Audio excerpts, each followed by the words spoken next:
একটা টেকনিক শিখবো, কেমন?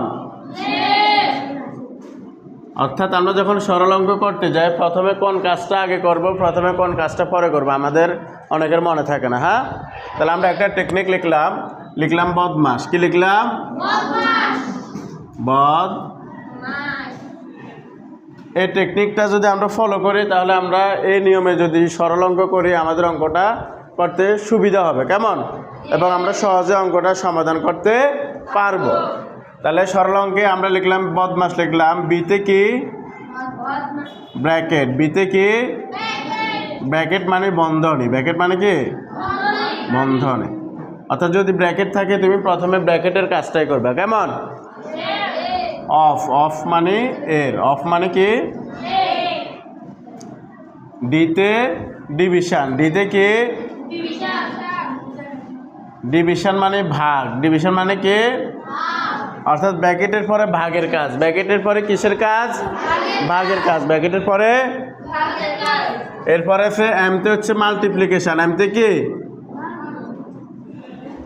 এমতে মাল্টিপ্লিকেশন, ভাগের পরে হচ্ছে গুণনের কাজ, কিসের কাজ? তাহলে আমরা প্রথমে ব্র্যাকেট অফ ডিভিশন মাল্টিপ্লিকেশন, এরপরে যে কাজটা হবে এটা হচ্ছে এইটা হচ্ছে অ্যাডিশন, এতে কি যোগের কাজ, কিসের কাজ? সর্বশেষ যে কাজটা করবে এটা হচ্ছে সাবট্রাকশন, কি সাবট্রাকশন। একেবারে সর্বশেষ আমরা করব বিয়োগের কাজ।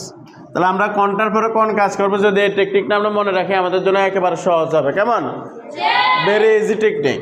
বদমাসের পূর্ণরূপ bracket of division multiplication addition subtraction, একেবারে সর্বশেষ হচ্ছে আমাদের বিয়োগের কাজ, বন্ধনীর কাজ, ভাগের কাজ, গুণের কাজ, যোগের কাজ এবং বিয়োগের কাজ। এই পদ্ধতিতে যদি আমরা সরল অঙ্ক করি আমাদের সরল অঙ্ক সহজে সমাধান করা সম্ভব।